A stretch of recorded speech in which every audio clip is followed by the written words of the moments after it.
lot to cover here.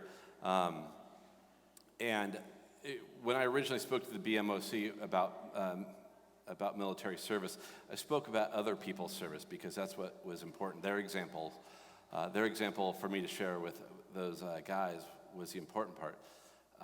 And so speaking about our lives, to me, and my wife will let you know, I'm serious when I say this, seems super pretentious, but I understand definitely there's a good purpose for it, so thank you so much, dear. I do want to start us off with a prayer from our prayer book. It's on page 682. You don't have to worry about it. It's number 122. I just reference that so you know it's there. And this is a prayer for military veterans. The Lord be with you. Let us pray. O Judge of the nations, we thank you with grateful hearts for the men and women of our country who in the day of decision ventured much for the liberties we now enjoy. Grant that we may not rest until all the people of this land share the benefits of true freedom and gladly accept its disciplines. This we ask in the name of Jesus Christ our Lord. Amen. Now I'm having Jen sit over there like that, not because we're arguing, but my microphone, as soon as I get much closer than this, it gets loud, and I want her to be able to chime in on what I have to say, to correct me in love. But I want to start my story as an Army chaplain. I want to start it kind of in the middle. So that picture is taken from 2007. To the left of me is in Germany. We were stationed in Germany at the time. I was deployed to northern Afghanistan for about 15 months. And we were in the fight daily. The guy to my left was actually my next door neighbor in Germany, Joey. And to my right is my chaplain assistant. He's the one who's supposed to protect me. Now his name tag, you may not be able to see it there, says Mulligan. But his name is Matthew Kennedy, but he wanted everybody to call him Jack Mulligan. So he was a character. He was very interesting. But that day we were heading to a village in northern Afghanistan called Barry Kaut. It was a village right by the base we were at, which was Camp Keating. And if you've heard of or seen the movie, The Outpost, or the book that Sebastian Junger wrote, The Outpost, it was about this area.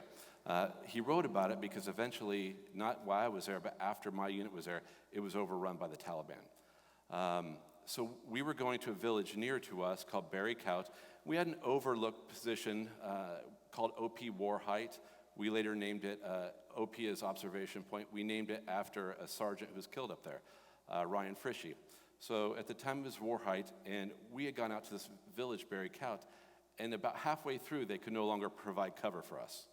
We were just out of range. So we get to the village, and Joey on the left, he's inside meeting with the local leaders, and I always tried to do nice things with the kids, give them candy, give them Beanie Babies, anything I could carry in my rucksack. But I am also listening to the embedder, the radio we had, and we could talk with our translators. And our translators, our interpreters, would listen to the radios of people around us to tell us if we were being watched.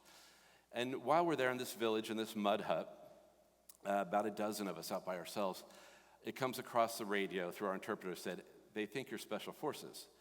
And we're not. We were an airborne and reconnaissance unit, but I was not special forces as of yet. However, Joey was. And Joey's inside the building, and he has a Special Forces tab.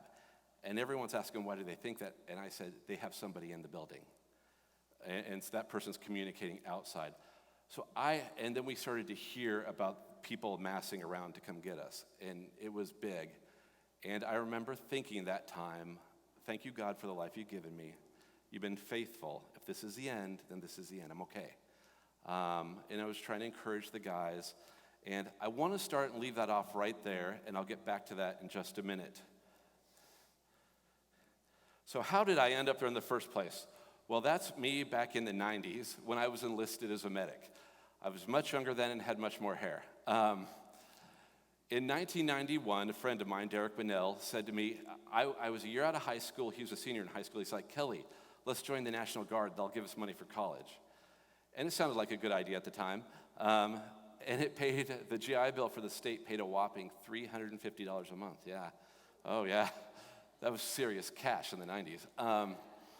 So we signed up, and I did that for about 2 years. Then Jen and I get married, and then I joined the active duty Army and was a medic there through 1996. But something radical happened during that time. Jen had always been raised in the church, never knew a time without the church. I mean, baptized, went to Dutch Reform, grade school, high school, on up and beyond.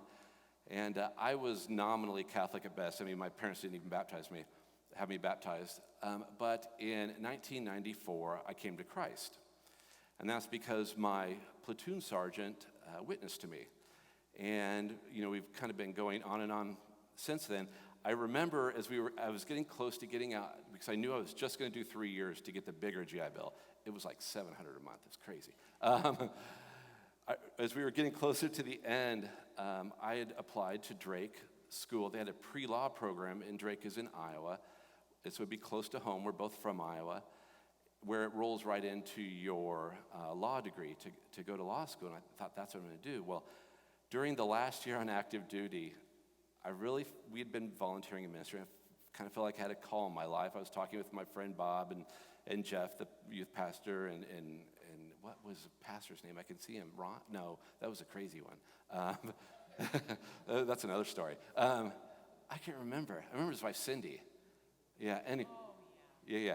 But anyway, I go to Jen one day in our enlisted tiny housing, a rundown building in Fort Eustis, Virginia. I said, I think I'm being called to the ministry. And I laughed. The first thing I remember she said is, I'm not going to be a pastor's wife. Yeah, and so I ended up going to school for a while. I went to Lee University in Cleveland, Tennessee from 1996 to 99, and then I did my divinity degree from 2000 to 2003. That's at the University of Dubuque and Wartburg. It's a shared program. And I was supposed to have a picture here, and I didn't get it done, so imagine picture. And I'm a chaplain candidate while I'm in seminary. Then I went on active duty to Fort Lewis, Washington. I went to an infantry battalion. This is 2003, and I know they're going to go to Iraq. And about a week or two before I deployed to Iraq, and I was going for a year, we found out. So we're there. We just have two older kids you haven't met. There are no Jude and Maggie are not a thing yet. We have two older boys who are, one's a teenager, one's kind of like a preteen, about? Both preteens, okay, late preteens. So we have two sons with us, and we're there, and we're moved into our house, and about 2 weeks before I deployed to Iraq, we find out that Jen's mom has advanced breast cancer. So then I have to leave. I don't have a choice. So the first week after I left, during that first week while I'm gone to Iraq, people from our chapel community moved all of our stuff into, I can't get closer, Mike, I'll get feedback from the microphone. That's a problem. They moved all of our stuff into storage, by the way, which got broken into, and our wedding pictures were stolen. That's a whole other thing. Anyway, she moved to Iowa and took care of her mom while I was in Iraq. So I say that to say, and we'll have some of this there as well, it's like, as military families, we deal with all the things that normal families go through, but we have military life on top of it that you have to experience, particularly during wartime. I went to Iraq for a year. I was with the Stryker Battalion. They were these new big vehicles. You've probably seen them on TV now with like a bird cage around it. It was brand new at the time. General Shinseki, it was his kind of dream to make this happen. And so we were the quick reaction force for all of Iraq. Anytime something got really, really hot, we had to go there and squash it. And so while we were there, we were in Baghdad at first, and then we went to Sadr City. You may or may not recall at the time, Muqtada al-Sadr had created an uprising in Sadr City, and we were around an uprising that really led to the deaths of hundreds, maybe down to the thousands of young American men and women. We were surrounded. We had his mosque surrounded, and we were minutes away from going in. And then it was all the way at the presidential level. We were told, pull back. You can't go to the mosque. And because of that, the after effects were a lot of American soldiers killed. That's on the bottom left is Tim Vakich. Tim Vakich was a Roman Catholic priest in the same brigade as me. We only had one. There's not very many Catholic chaplains in the army, so you really got to share them. Tim had just left where I was at to go to Mosul, and his vehicle struck an IED. The tiniest fleck of metal went through his eye and injured his brain. He would end up dying from that after a while, after being in the hospital for a while. But he was the first chaplain killed during the global war on terrorism. But there it's where I also became close for the first time with one of my Arab interpreters, a man named Saadi. Saadi learned to speak English watching American TV through the satellite. And we didn't have a lot of phones when I was in Iraq. I barely got to talk. We didn't talk very much. This is 2003, 2004 time frame. And so I finally get to a USO station in Iraq. I'm going to call my wife. Hadn't spoke to Jen for a long time. Saadi grabs my arm. He's teary-eyed. And his English wasn't always perfect, so you'll understand what he meant by this. He said, "Chaplain, I love you too much." He didn't mean that. He meant, "I love you so much." But he grabs my arm. He said, "Chaplain, I love you too much. I know you're going to talk to your wife. You need to tell your wife that you're such a good man that you need more than one wife." And I'm like, "Saadi, that's sweet." In my mind, those are called fundamentalist Mormons, but we're not that. I said, "Saadi, I can't do that." He said, No, you just need to tell her. Allah will convict her.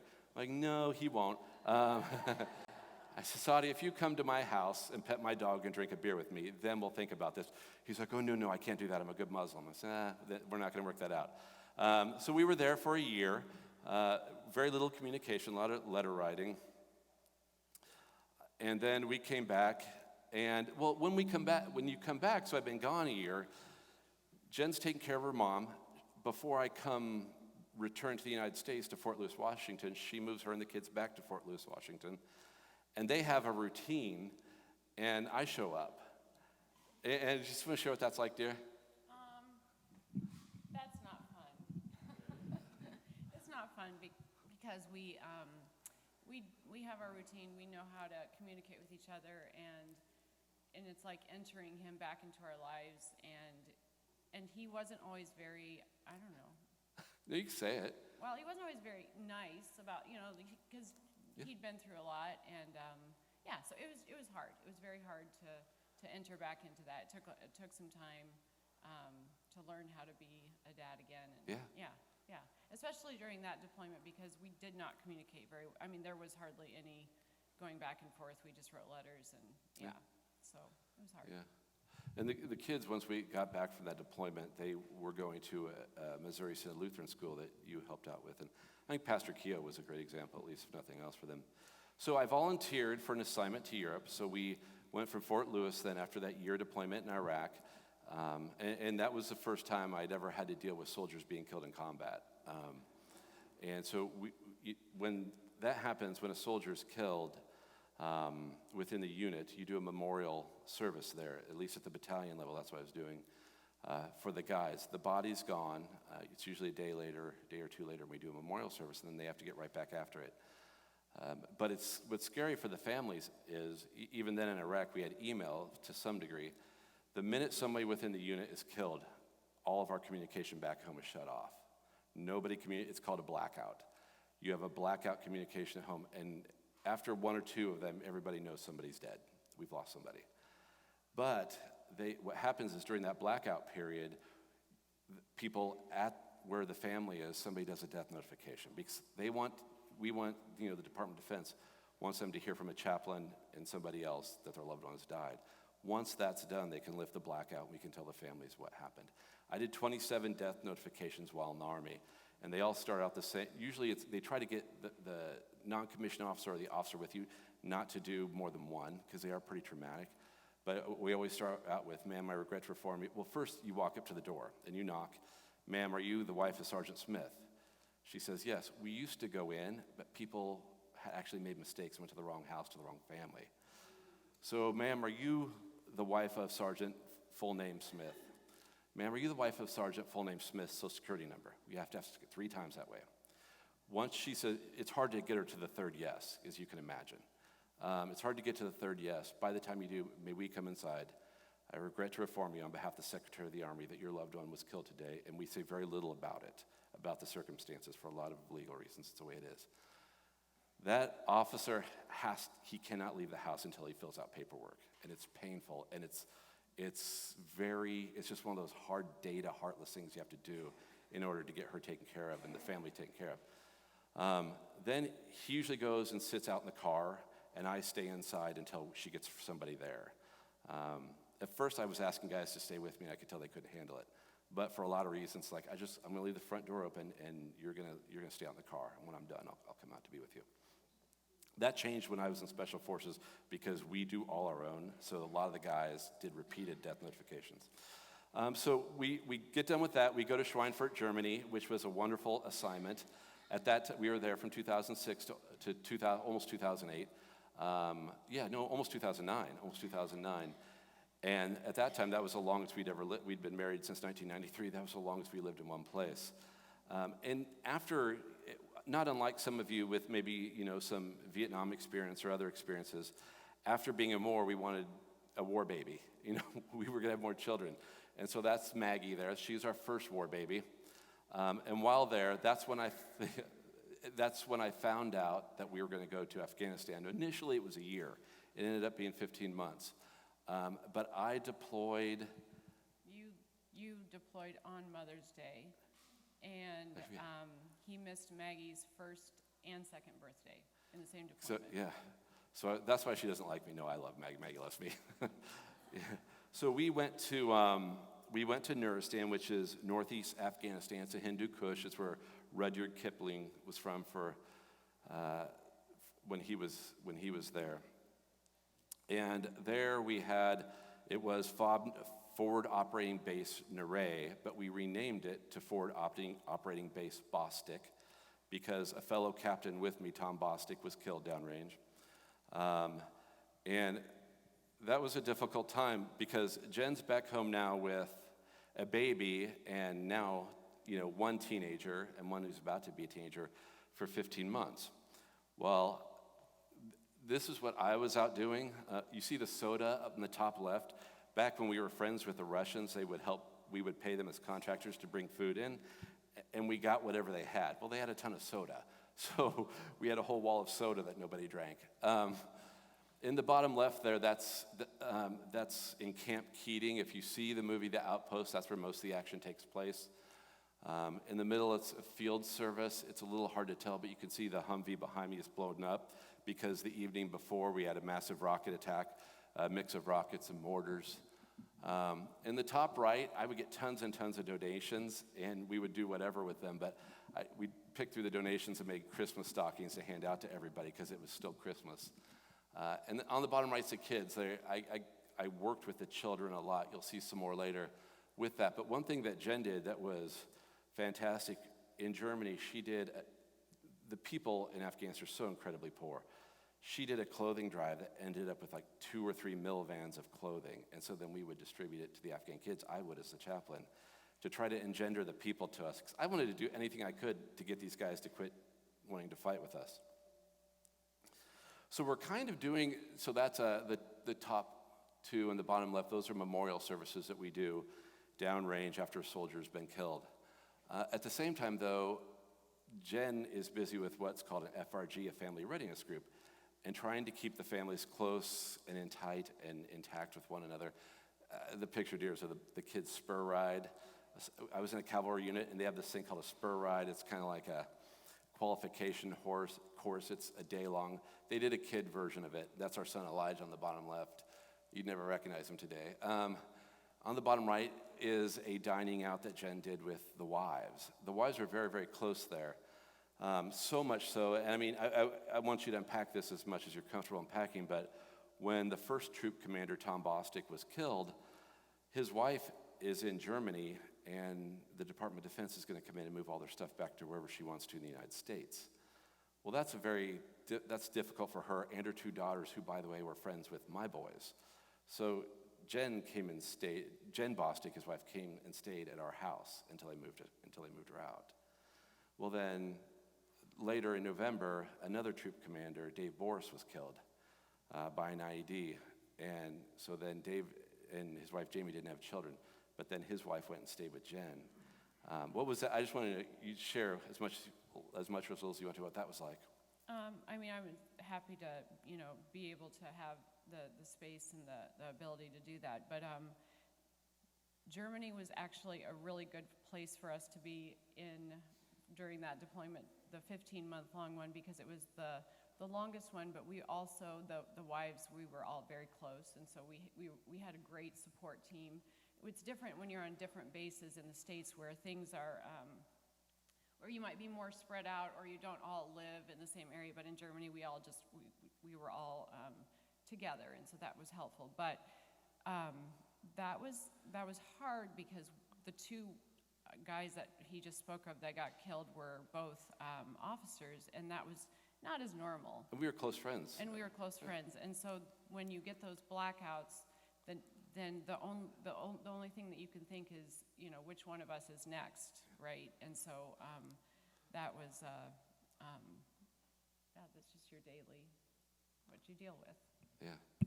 You had mentioned the other day about when you were gone from the house. Well, no, that was later. That's later. I'll say that. I just want to stay second, so I'll save it for then. Yeah. So on one hand, I'm doing what a minister of the gospel does. I'm doing services, word and sacrament services. We say the three competencies of the Chaplain Corps are to nurture the living, care for the wounded, and honor the dead are our competencies, and that's what we're doing. At the same time, Jim was also very active with the chapel community in Schweinfurt. We had our little, what we called the Protestant liturgical service, and then when I left, I was kind of ahead of it. We had to close it down. And so then she went to just kind of the general Protestant service and was a big part of that. So during that deployment, but other than, like I said, the three competencies, I had done this in my first deployment. I did it on this one, and I'll do it on more, but I realized I made my credibility with everybody by being constantly forward. So when soldiers went on patrol, I went with them. While I was out there, and if we got a break there, the top two, I started a kids' cricket league. I did not know how to play cricket. But apparently, since colonialization happened in Afghanistan, everybody knows how to play cricket. So I started a cricket league for the kids. The bottom left there, we also, as officers and senior leaders, smoked cigars a lot. We would just get out, and I continue to do it to this day. I have almost a cigar a night. You can find worse habits. We would go out. It would force us to just stay in one place until your cigar was done and to talk about things. We're actually on top of a building on the bottom left there smoking cigars. The guy to my left, his name is Ted Kennedy. No, not that Ted Kennedy. This one was a sergeant major, spent almost all his time in 2nd Ranger Battalion, was part of the Black Hawk Down unit. And early on in that deployment, it's this way during most of the deployment, long, long days. I was in an open bay with other people, an open tent with other people, and I just got up and I cussed soldiers out. I'm like, you guys not be quiet. I'm trying to sleep. Some of us actually work here. And the next day, Ted had we didn't know this, it was early in the deployment, he had his own little mud hut on the base. And he's like, Chaplain, I don't know, I've been kind of figuring who I want to live with me. He's like, you're kind of old and grumpy too, so why don't you come live in the mud hut with me, because I'm worried if a rocket hits and nobody's there with me, nobody's going to help me. I'm like, okay, yeah, I'll come live with you, Ted. And we became really close friends since then. But again, I would go do things with the kids, and that's just taking a break on patrol, hiding out on the side of a house. But that's the way for a chaplain. You build credibility.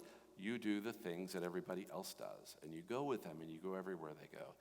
And it's incredibly time-consuming because on one there, I had 12 different outposts, and all but 2 of them, you had to get there by helicopter because the elevation was so high.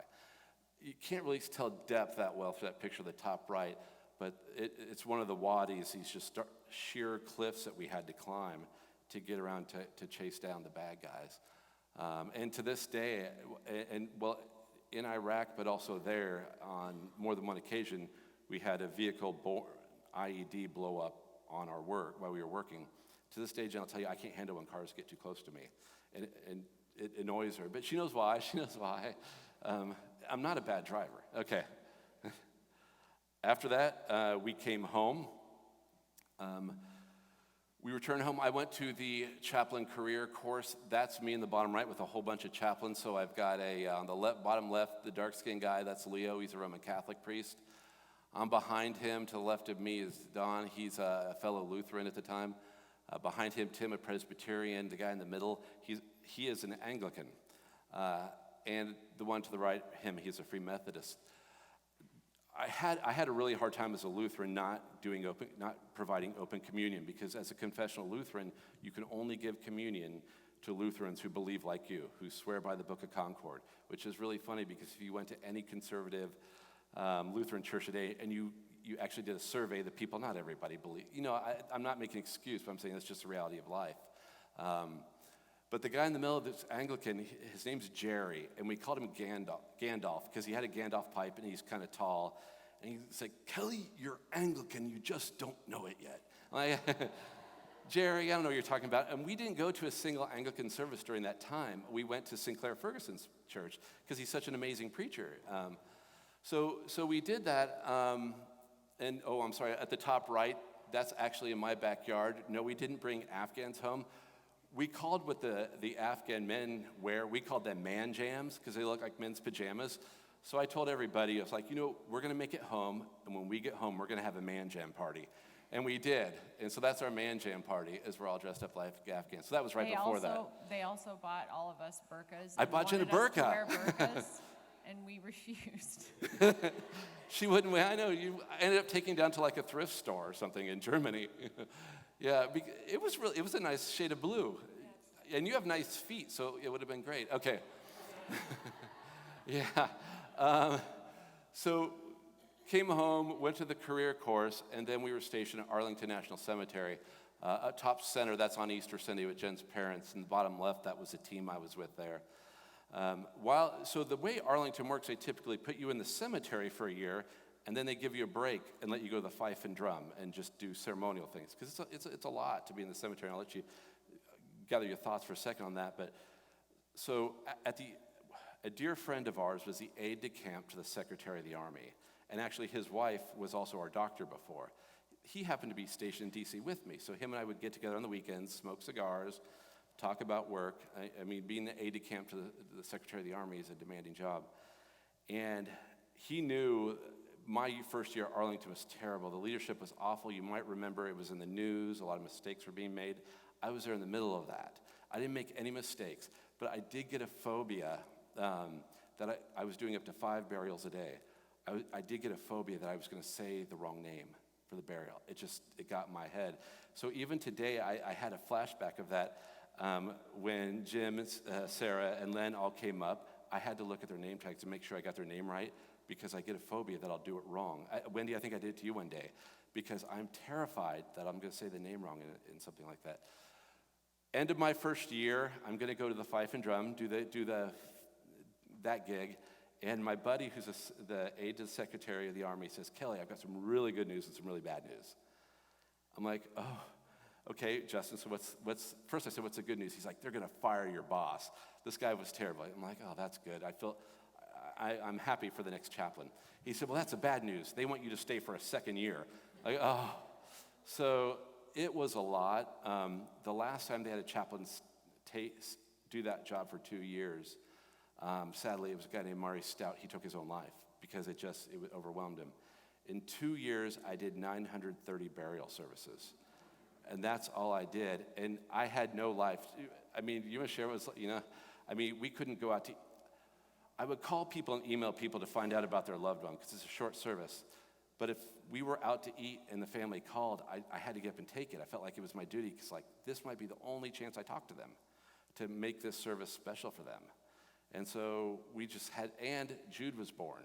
So Jen had then 2 high schoolers, a toddler, and a newborn, and I'm home, but I'm functionally not there. So that was a really, really difficult time. One of the saving graces was Jen was back home in Iowa visiting family, and I was getting fed up with my Lutheran friends, I'll put it that way. And there was an Anglican church. We lived in Fairfax, we were basically right by the George Mason campus, by the Dome. And there's this Anglican church down the street called Truro. And John Yates is a rector there. Well, when you're a chaplain in Arlington, and if the family wants a civilian chaplain to do the service, that's fine, but you escort them. And so we start out at Henderson Hall, at Fort Myer at the chapel, if you've ever been there, to Arlington National Cemetery. And we do the walk down to to where we're going to bury this first individual one day. And I'm talking to John Yates, whom I don't know from anybody, and who's family with Liza. And so I'm talking to him, and he probably didn't even remember this because he was there a lot. But he's like, Kelly, it sounds like you're Anglican. I'm like, yeah, you're the second Anglican to say that. Because I was telling my frustration. He asked me where I went to church. I said, well, I'm bouncing between Lutheran churches because I can't find one that's good for us. And so a couple weeks go by, and I see him again. He said, I'm escorting him again. He said, have you been to an Anglican church yet? And I said, no, I haven't. And he asked me, where do you live? And I tell him, well, I'm over by the Dome. He's like, oh, I would tell you come to Falls Church because my church is the best church in the area. He actually said that. He's like, it is the best thing going on in the area. He said, but you are just down the street from Truro. It's a fantastic church. Jen was gone. I went and visited. I was so excited when I got home to call her to say, hey, I found a home for us. Same liturgy, better music, theologically the same, and open communion. So I arrived there in 2009, that summer. By Christmas, I was ordained a deacon, and then by 2010, I was made a priest. On the bottom center, that's me baptizing Jude, who was born there in D.C., baptizing him with Tori in Truro Anglican. You had a really good support group at the church. I think that's really what your kind of women's group at the church, that probably saved our marriage in a sense. Not that we were arguing, I just was non-existent. I was home, but not home. One thing we do try to do is we've tried to have family traditions. You're always separated from your family, so I did start a tradition. This is back in Iowa. When we get together for Christmas, we do a movie theme. So everyone dresses up for a big Christmas party and movie theme. This was It's a Wonderful Life. I'm George Bailey. You're Mary Bailey. And Maggie on the left, we had her hair from the movie It's a Wonderful Life, just like Zuzu, the little girl with the rollers in her hair. So she was Zuzu. And so we do this with family because it's a way to connect with family because their experiences are not ours. But I realized sometimes it was tense coming home. But if we came home and we could enjoy one another, then that made it a lot sweeter. So my friend Derek, who talked me to getting into the National Guard, that's him on the right. He was at that party. Not only was he at that party, but the guy on the left, Barry, my best friend ever since I was a little kid, he was at that party too. So it's nice to have friends there because here's the truth. Derek was dating Jen's sister and introduced me to Jen. He marries Jen's sister, so I get to see my friend all the time. Well, Barry, my friend, Jen has another sister, Lene. So I introduced Barry, my best friend growing up, to Lene, and so now I have built-in friends for the rest of my life. From there, we went to Fort Bragg, North Carolina, where I was with 82nd Airborne Division. I knew when I was originally supposed to go to Special Forces, but the chaplain had resigned because the unit had been so toxic. He had an autistic child, and it was kind of playing out in his son's life, and he said, I quit. And so you're told if you don't get into Special Forces during your captain years, once you're a major, you're too far along, you won't go. So it was like heartbreaking to me because I always wanted to go to Special Forces. But they said, well, we'll see what happens when you get back from Afghanistan. So we were at Fort Bragg. What? Yes, dear? Oh, Jude, you can't see Jude. Well, you can see his head there. Okay, that's Jude's head. He had a whole body that day. So that is on the right and bottom left, thank you, dear. That's our family, our whole family at the time. On the right's Elijah, and they're the tall one in the middle, that's Nathaniel. That's where Maggie's at right now. She's with Nate. He lives up in Long Island. He works for Amazon. And Elijah on the right, he's finishing up his master's of counseling. So that's where they are now. That's Jen on the far left, that's Jude. He's climbing our obstacle ropes course, which is really cool for a little kid. And that's Jen and I at a ball. But with Nate up in the center there laying on a hospital bed, I was just about to go to California to train up for a month to go to Afghanistan. And Jen was in Iowa with Nate getting him checked into college. He's a freshman, going to be a freshman in college. And she calls me on the phone, and she's hardly able to talk. And she said, it's Nate. And the first thing I said, is he alive? Because I could tell. And she said, well, right now he is. The day before he was to go into his dorm, he had been working the whole summer in a field The guy owned a field and he wanted to make an orchard out of it, so Nate cut down trees and cleared brush. The gentleman who owned the field cut a tree down and it fell on him and broke his back. So my commander said, go take care of your son, but then get back to California as soon as you can because we're going to be there. So I flew home right away because she had driven home, and we got Nate back home. So now she has an adult son who should be at college at home, who has a broken back, a high schooler, Maggie and Jude. And Jude is like 2 at the time, I think. Yeah, he was 2 years old. So really a toddler and a 2-year-old. I'm gone, so then I fly out to California, I come back, and I go to Afghanistan for almost another year. And she's having to do that while I'm gone. That's the longest we've ever lived in one place is 6 years, and I hope it's longer here now. Like I said, I've only been fired once, so. So that was a really difficult time during that deployment. And talk about when you're out in a walk or a run. No, okay, so that was a really difficult time because Nate was not supposed to be living with us. He had just graduated. We had just moved to a different state, so he didn't know anybody. He has a broken back. So he's going through severe depression and, stuff like that. Elijah he's a sophomore at the time. He's like begging me to homeschool him because he doesn't like the public school there. And I'd homeschooled in the past, but I wasn't comfortable just starting up in homeschool again, or in high school again, so I told him no, and you were on the phone with him at one point, and you're like, Elijah, you need to go to school. And so then, he goes to public school and does drugs with friends. Yeah. I mean, that's, and then Maggie is like a first grader, and you may think she's sweet. She's the girl that's, she's usually here.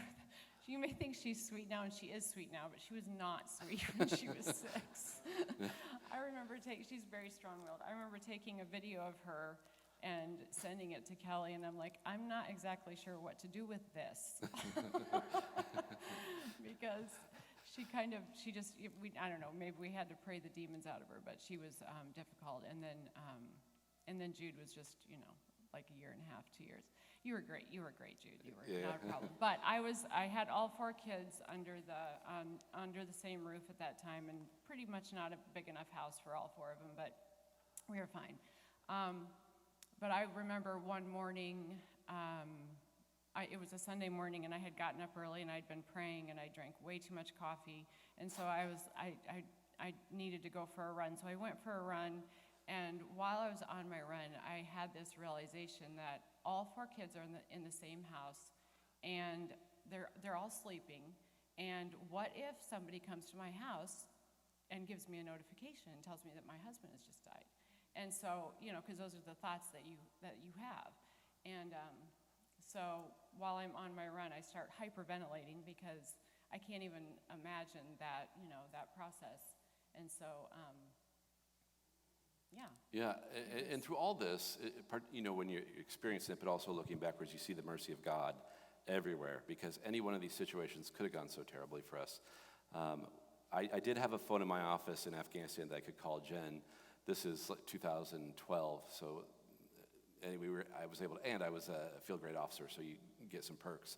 But I remember one day I emailed her, and we were going back and forth on the email, and she said, the boys are going out to mow your dad's lawn, my parents' lawn, and their lawn is like this. I'm like, we live in North Carolina. We move pine straw around. We don't mow.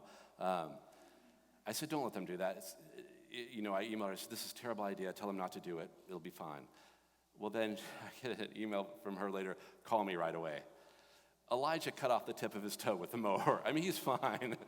Like, I told you, I'm not trying to shame you right now, but I'm a bit neurotic. I'm always thinking about what else could go wrong. So after my time, so that was when I was in Afghanistan. We lost a lot of soldiers there. But when we came back, we had over 100 Purple Heart recipients. When you count the attachments that belonged to our battle space, which were people I had to care for, we had around 30-some killed in action. And I remember one day having a discussion with Jen, because we were outside of Pinehurst and Whispering Pines. I remember one day we were on the phone, she's like, I don't have enough time just to keep going back and forth to all these memorial ceremonies. I remember telling you, go to the ones you can go to, but if you can't, don't feel bad. Because there were just too many. Did a lot of work with my Afghan counterparts, but this really quickly to show you how small the Army is. The tall guy to my left there in that picture, that's John Meyer. When I was in 520 Infantry when I was in Iraq. He was with me when I was in Afghanistan the first time. He was a platoon leader. I get to Afghanistan, 520 Infantry now falls under us, so we're controlling them. And here's John from my other unit's a company commander now. And so the Army's really small that way. You just see guys, and it was so cool when we saw each other. And the guy who told me that had the good news and the bad news about Arlington National Cemetery, he was there as well. And so it was nice to see those folks again. But I worked a lot with the Afghan leaders, trying to get the religious leaders to tell their people to quit fighting. Just stop, we're here to help. So much so that Colonel Ghani, Ibrahim Ghani is his name, I actually became, I think, good friends with him. At one point, we were on a place called Fab Pasab. It was quite large, and it was bad. It was really cruddy. I needed to get from one side to the other because we were going to meet with some of his people. He's like, ride with me in my truck, which you're never supposed to do.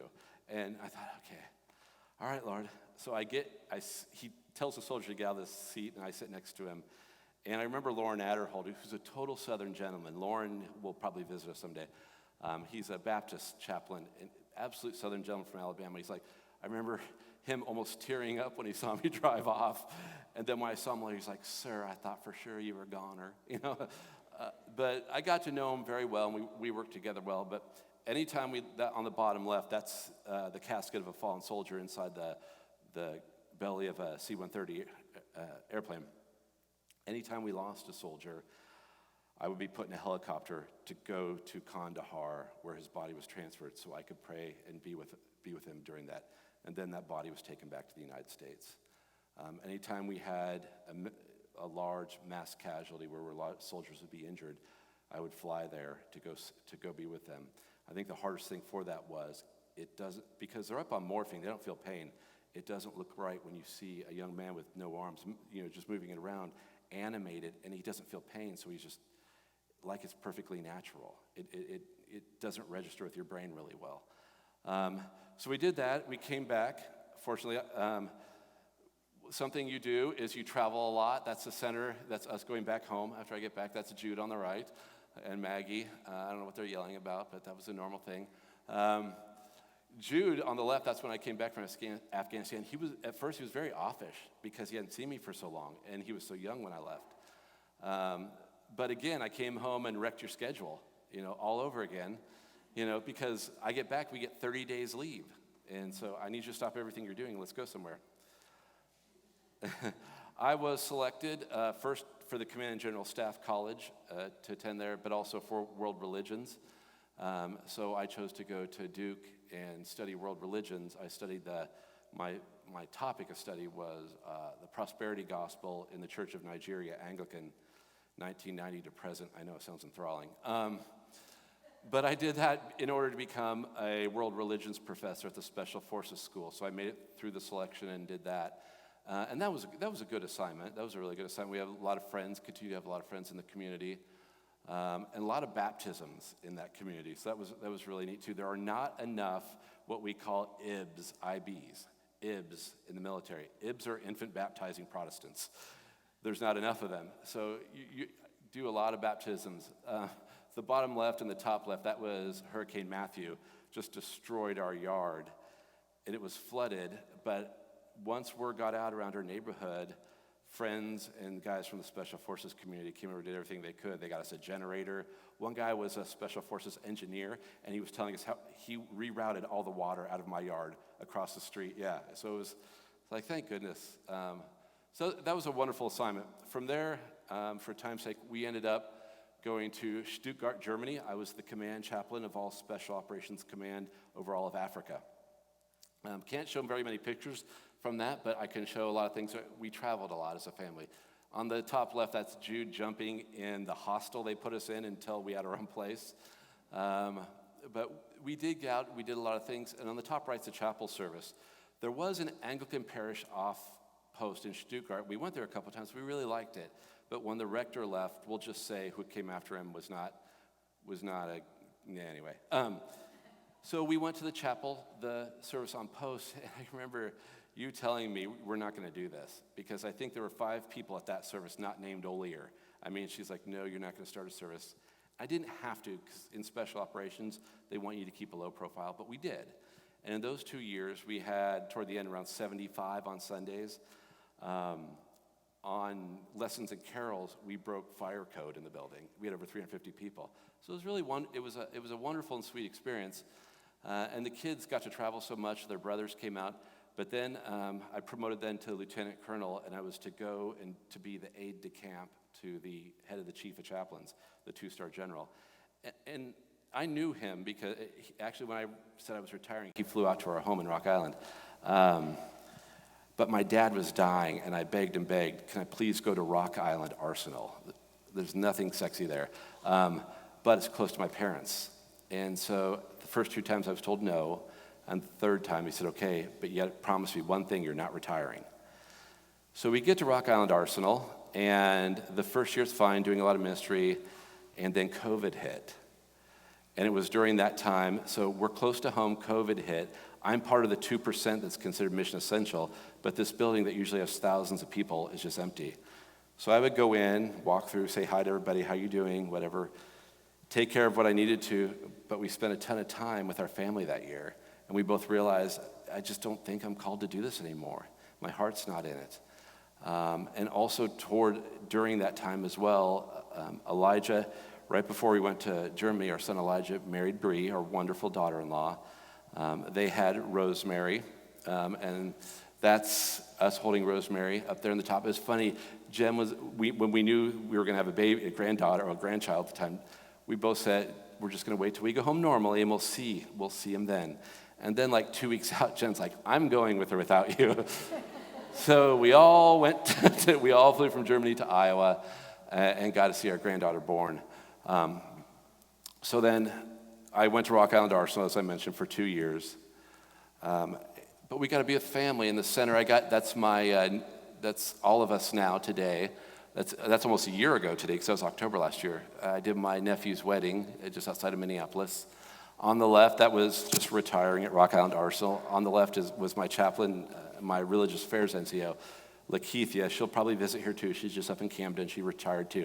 Wonderful, wonderful, wonderful. Oh my goodness, just wonderful. And on the right, that is our granddaughter Myra. At 38 weeks pregnant, our daughter-in-law Bree called on a Sunday and said, I was in Bible study this morning. I didn't feel the baby. And so I told her, get to the emergency room immediately. And sadly, it was a triple cord wrap, and we lost her at 38 weeks. But and that's just an illustration, though, throughout all of this, the mercy of God in all of it. We were able to be there. You know, nobody wants to preach their own grandchild's funeral, but I was there. I wouldn't want anybody else to be there for them during that time. And so it shows through all of it God's faithfulness throughout all of this. So to tell you what happened at the end of that day when I thought for sure this is how it ends, and I remember thinking I was at peace with myself. This is how it ends. I went outside and I did what I was doing. I went inside, told Joey, hey, they know we're in here. They know you're special forces. We're surrounded. And there's a bunch of kids outside. And so Joey, being special forces, tell the kids go get their parents. Kids get their parents. Tell them to go get what we would call the mayor. They go get the mayor. He comes in.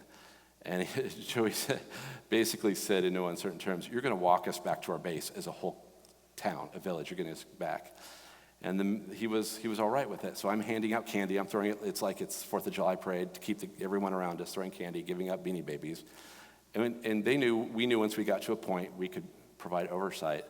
And then we made it out fine. But I really thought that was it. That was it at the end of the day. But again, it's just a testament to God's faithfulness that I'm still here and that we're still together. Yeah.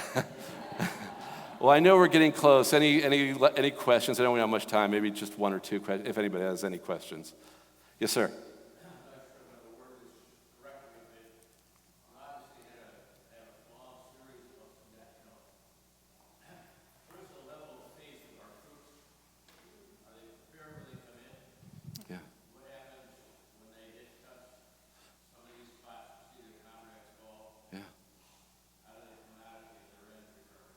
Yeah, it's difficult. So the second year when I was at Arlington National Cemetery, I had Section 60, which were all the active duty killed in action, and all high priority burials. And the reason I bring that up is about that time, Band of Brothers was the show from HBO was very popular. So anytime one of those guys died, I did their burial. And so I got to know Murph. I got to know all the ones who were alive. I met Dick Winters, the commander. I met him once before he died. And I was talking to them, and they would always say, thank you for your service. I'm like, you guys went through, it was 10 times worse. He's like, no. We had intense battles, but they pulled us out. We would be pulled away for 3 or 4 months at a time, then be put back in. They dropped you guys off there, and a year and a half later, they let you come home. It's difficult. It's hard for them. It's hard to come back and adjust to civilian life. That was one of the hardest things for me. I left the Army and went to work for Nashotah House. There to be their chaplain, ended up being a professor and then associate dean. It's because I was doing what you do in the Army. You just try to compete against everyone else. And that's why when JD was like, you want to be an associate rector? I'm like, yes, I just want to power down, serve God's people, and lift somebody else up to be successful. It's hard to come back. Civilian life was very, very difficult for me at first. And guys still struggle with it. I just got a phone call yesterday from a retired sergeant first class I hadn't seen for years. But I could tell he was drunk, and he knew I was the one person he could call. And so I get those calls still on occasions, yeah. PTSD is a real thing, and it's, I think, the biggest thing that soldiers deal with. Because although they would never trade what they did for the world, Yeah. it was also like the most exciting thing, and real life isn't that exciting. No, it's true, yeah. I will never do anything that exciting or cool again, yeah.